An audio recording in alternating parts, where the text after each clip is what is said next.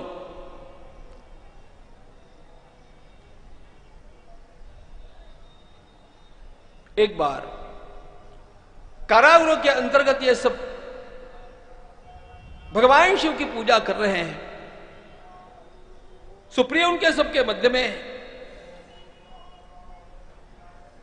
छोटे से शिवलिंग में वह साक्षात परमात्मा शिव को देख करके पूजन में मग्न है। और उसी समय उसका नाश करने के लिए वहां पर दारुक आकर के पहुंचा और कूद करके दारुक ने सुप्रिया को जैसे ही मारना चाहा, उसी शिवलिंग में से एकदम भगवान का प्राकट्य हुआ। नमः पार्वती पतये हर हर महादेव, नागेश्वर भगवान की जय।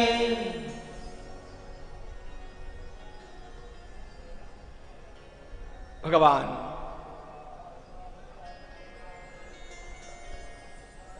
प्रकट होकर के उस पापी दारुक का नाश करते हैं, उसके साथियों का नाश कर देते हैं।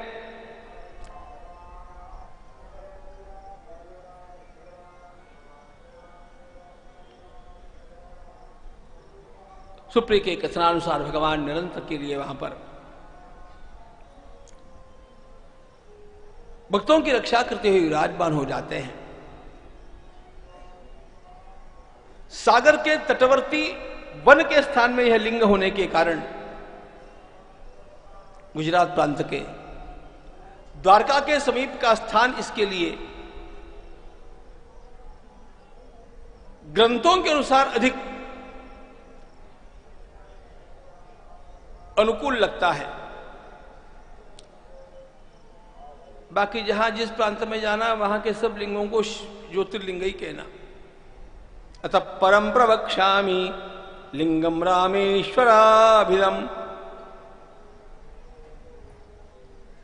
भगवान रावण के ऊपर आक्रमण करने हेतु जैसे ही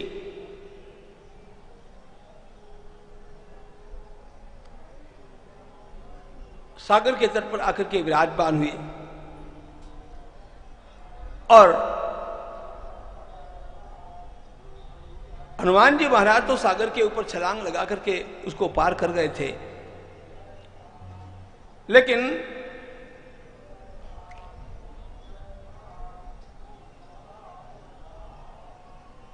सारी की सारी सेना कैसे पार हो, इसलिए वहां पर एक सेतु बनाने का अभियान चला। सेतु वहां पर निर्माण होना है। सेतु के निर्माण होने के साथ साथ वहां पर भगवान शिव जी की भी स्थापना होनी चाहिए। भगवान शिव का आत्मलिंग लेने के लिए साक्षात भगवान हनुमान जी महाराज पधारे हैं, लेकिन लीला मूर्ति श्री भगवान प्रातः काल की बेला में, मैं तो शिव जी की पूजा किए बिना जल पी नहीं सकता, ऐसे के करके अपने हाथों से वालुका का एक लिंग निर्माण कर देते हैं। रामेश्वर भगवान की जय। भगवान रामेश्वर स्वामी वालुका में लिंग है। हनुमान जी महाराज के द्वारा लाया गया लिंग प्रभु ने वह भी स्थापित किया और उसको हनुमान जी का नाम दिया, हनुमदीश्वर भगवान की जय। यह मर्यादा भी लगा दी कि जो हनुमान जी के द्वारा लाए गए लिंग का दर्शन नहीं करेगा, उसको मेरे द्वारा स्थापित रामेश्वर लिंग के दर्शन करने पर भी उसका पूरा फल प्राप्त नहीं होगा। भगवान सूत जी महाराज वर्णन करते हैं, मुनीश्वरों, दक्षिण भारत की बात,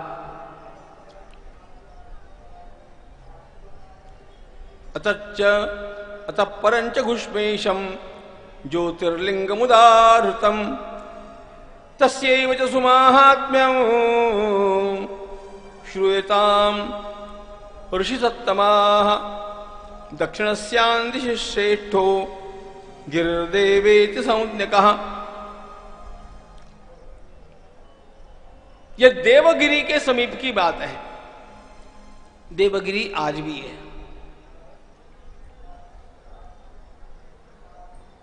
कहां है? महाराष्ट्र में।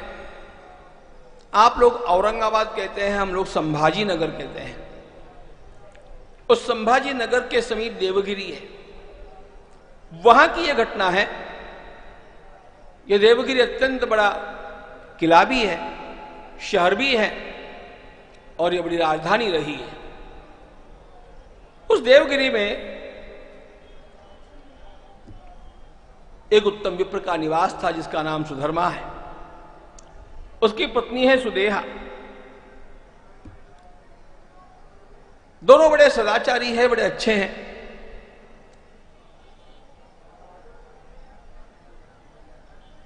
परमात्मा की कृपा से घर में अन्न धान्य समृद्धि सब कुछ है, लेकिन पुत्र संतति नहीं है। बड़ी समझदारी के साथ सुधर्मा की पत्नी सुदेहा ने अपने पति को एक सुझाव दिया। उसने कहा, जी शायद मेरे संतान योग नहीं होगा, आप मेरी छोटी बहन से भी विवाह कर लीजिए। ऐसा एक उदाहरण मैंने स्वयं देखा है। शायद मुझे पुत्र नहीं होगा, मेरी बहन के पुत्र हो गया, तो वो बच्चा भी मुझे तो मां ही कहेगा ना। अब ये बहुत सुंदर विचार रहा। छोटी बहन का नाम सुधर्मा ने घुष्मा के साथ भी विवाह कर लिया। सुधर्मा के दो पत्नियां, पहली जिसके पुत्र नहीं हुआ वो सुदेहा, दूसरी है घुष्मा।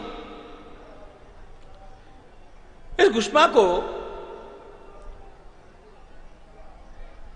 कहीं से संस्कार भगवान शिव की आराधना करने का मिला था। किसमें कहां से कौन सा संस्कार कब प्रवेश करेगा यह कहा नहीं जा सकता। अनेक बार हमारे संस्कार पूर्व जन्म के होते हैं, अनेक बार संगति के होते हैं, अनेक बार अपने स्वाध्याय के होते हैं, अनेक बार हम जो पर्यटन करते हैं उसमें जो निरीक्षण करते हैं उसके भी होते हैं। इस घुष्मा में शिव भक्ति का कई संस्कार आ गया और उसने एक नियम ग्रहण किया। रोज 101 पार्थिव लिंग बना करके उनकी पूजा किए बिना या कुछ भी नहीं करती। अंगुष्ठ मात्र मृत्तिका के बने हुए 101 पार्थिव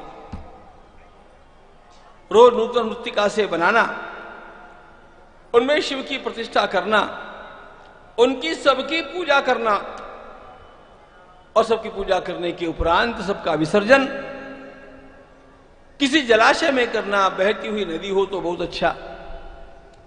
इस प्रकार से वह शिव पूजा करती है। संजोग की बात, इस घुष्मा के एक पुत्र हुआ। घर में सभी को आनंद हुआ और उसके पश्चात बड़ा होने के बाद इस पुत्र का विवाह भी हुआ। ये सब हो तो गया। बड़ी विशेष बात यह थी कि सुदेहा को इन सब बातों में बड़ा आनंद था, लेकिन बचपन से तो इस बालक को देख करके वो सुदेहा प्रसन्न होती थी। अब बालक बड़ा हो गया, उसका विवाह हो गया, बिना कारण इसके अंतःकरण में ईर्ष्या निर्माण हुई और इस ईर्ष्या ने बड़ा गंभीर रूप ले लिया। भगवान सूत जी महाराज वर्णन करते हैं मुनीश्वरों, इस सुदेहा ने इस पुत्र का वध करने की बात अपने मन में सोच ली और समय पाकर के एक दिन रात्रि के समय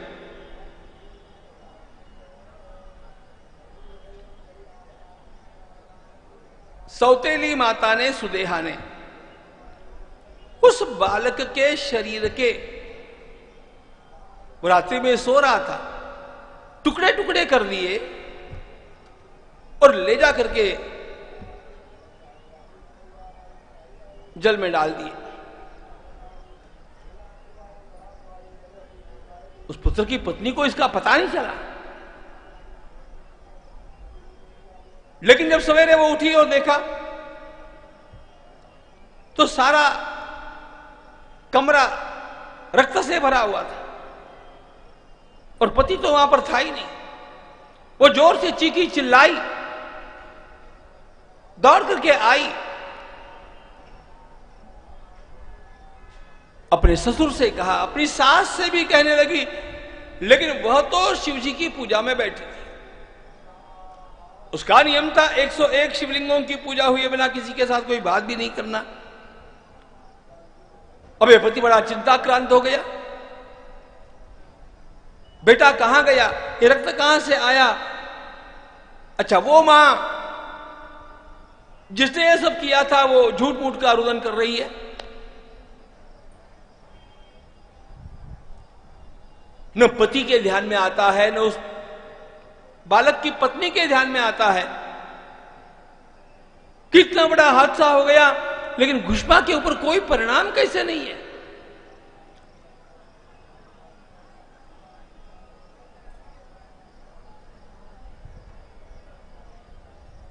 आकर के लोगों ने कुछ कहना चाहा, घुष्मा ने उधर ध्यान नहीं दिया, वह शिव भक्ति में तल्लीन है। उसकी पूजा पूरी हुई, रोज के नियम के अनुसार उसने 101 उन शिवलिंगों को अपने साथ में लिया और जलाशय में ले जाकर के विसर्जित करने वाली है। मार्ग में चलते चलते उसके पति ने बताया कि देखो ऐसा ऐसा हो गया। घुष्मा के मुख में एक ही वाक्य है, भगवान शिव मेरा अमंगल कभी नहीं करेंगे, भगवान शिव जो करेंगे मेरे लिए मंगल करेंगे। जाकर के उसने वे 101 शिवलिंग वहां की नदी में विसर्जित किए और जहां पर विसर्जित उसने किए वहीं से साक्षात भगवान का प्राकट्य हो गया। शंकर भगवान की जय। परम क्रुद्ध होकर के भगवान शिव ने कहा, तुम्हारी बहन ने तुम्हारे पुत्र के टुकड़े टुकड़े करके यहां पर डाले, मैं उसका नाश करना चाहता हूं। तुम्हारा पुत्र तुम्हें वापस लौटाने के लिए आया। जिस पुत्र के टुकड़े करके डाल दिए गए थे वो पुत्र भगवान शिव का हाथ पकड़ करके उस नदी में से बाहर निकल करके अपनी मां के समीप आकर के प्रणाम करता है। घुष्मा का अंतःकरण इतना पवित्र है, उसने कहा, महादेव आप यदि किसी मरे हुए बालक को भी जीवित कर सकते हैं तो किसी की बिगड़ी हुई बुद्धि को भी तो सुधार सकते हैं। मेरी बहन को मारना मत, मेरी बहन की बुद्धि को शुद्ध कर देना। और मेरी एक ही आकांक्षा है, हे मेरे आराध्य आप यहीं पर निवास करना। तथास्तु कहकर के भगवान शिवलिंग के रूप में परिवर्तित होकर के वहीं पर विराजमान हो गए। घुष्मेश्वर भगवान की जय। सभी लिंगों को, ज्योतिर्लिंगों को एक बार याद करके प्रणाम करेंगे। सौराष्ट्रे सोमनाथंच, सौराष्ट्रे सोमनाथंच, श्रीशैले मल्लिकार्जुनम, श्रीशैले मल्लिकार्जुनम, उज्जयिन्यां महाकालम्, उज्जयिन्यां महाकालम्, ओंकारे परमेश्वरम्, ओंकारे परमेश्वरम्, केदारं हिमवत्पृष्ठे केदारं हिमवत्पृष्ठे केदारं हिमवत्पृष्ठे केदारं हिमवत्पृष्ठे डाकिन्यां भीमशङ्करम् डाकिन्यां भीमशङ्करं वाराणस्यां च विश्वेशं वाराणस्यां च विश्वेशं त्र्यम्बकं गौतमी तटे त्र्यम्बकं गौतमी तटे वैद्यनाथं चिता भूमौ वैद्यनाथं चिता भूमौ नागेशं दारुकावने नागेशं दारुकावने सेतुबन्धे च रामेशं सेतुबन्धे च रामेशं उष्मेशन्तु शिवालये उष्मेशन्तु शिवालये द्वादशैतानि नामानि द्वादशैतानि नामानि प्रातरुत्थाय यः पठेत् प्रातरुत्थाय यः पठेत् सर्वपापैर्विनिर्मुक्तः सर्वपापैर्विनिर्मुक्तः सर्वसिद्धिफलं लभेत् सर्वसिद्धिफलं लभेत् सर्वसिद्धिफलं लभेत् सर्वसिद्धिफलं लभेत् गौरी शंकर भगवान की जय। समस्त ज्योतिर्लिंगों की इस पावन कथा के साथ साथ हम लोग भगवान महाकालेश्वर की यह दिव्य गाथा, भगवान परमशिव की यह गाथा उन्हीं के चरणों में अर्पित करते हुए पूर्ण करते हैं।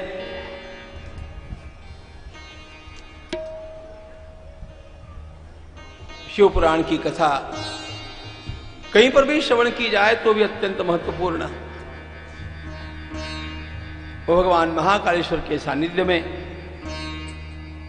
और वह भी सिंहस्थ कुंभ के पर्व पर श्रवण की जाए, इससे बड़ा सद्भाग्य क्या हो सकता है।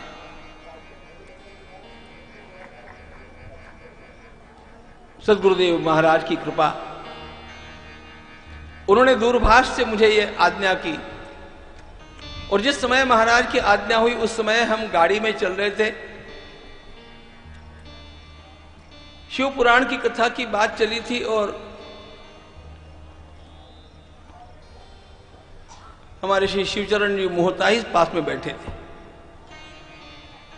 और उन्होंने कहा कि मैं ही यजमान हो जाता हूं। एक ही मिनट के अंदर सब कुछ निश्चित हो गया और भगवान महाकालेश्वर की और गुरुदेव की कृपा से वह संपन्न भी हो गया। आप सभी को बहुत बहुत मंगल कामनाएं, यजमान परिवार को शुभाशीर्वाद, मंगल कामनाएं, सभी को धन्यवाद। सद्गुरुदेव के चरणों में साष्टांग दंडवत प्रणाम। गौरी शंकर भगवान की जय।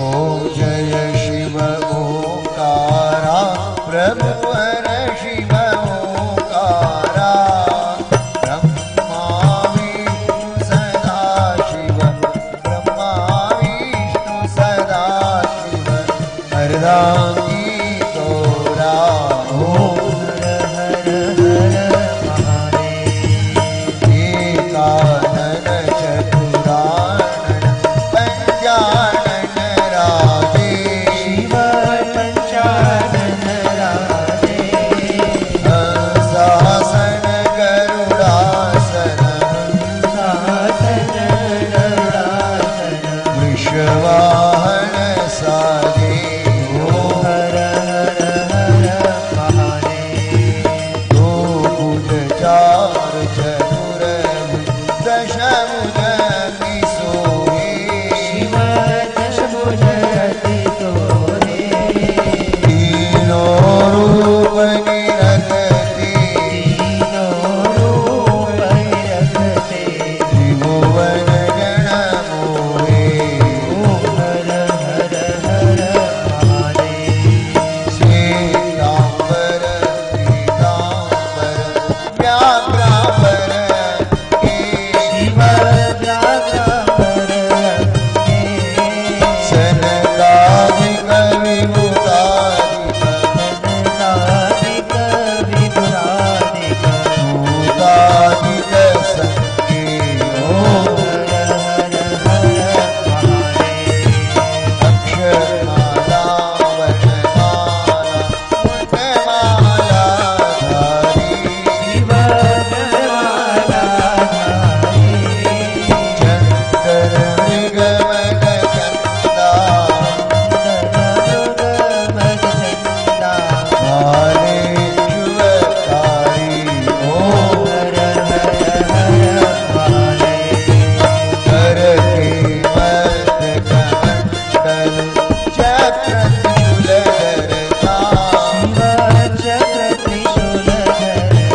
सदा वसन्तं हृदयारविन्दे भवं भवानी सहितं नमामि।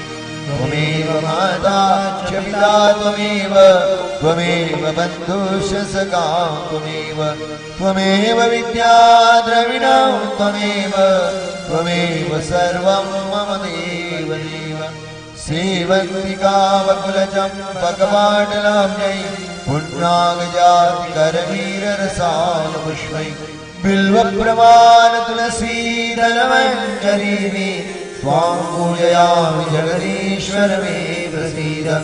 महाकालेश्वर भगवान की जय। परम सम्माननीय परम श्रद्धेय विद्वद्वरेण्य महर्षि वेदव्यास पीठाधीश्वर आचार्य स्वामी गोविंद देव जी महाराज, समस्त संत मंडल, विद्वत मंडल, यजमान श्री शिवरतन मोहता जी और उनके परिवार के लोग, कुछ अधिक कहना नहीं है।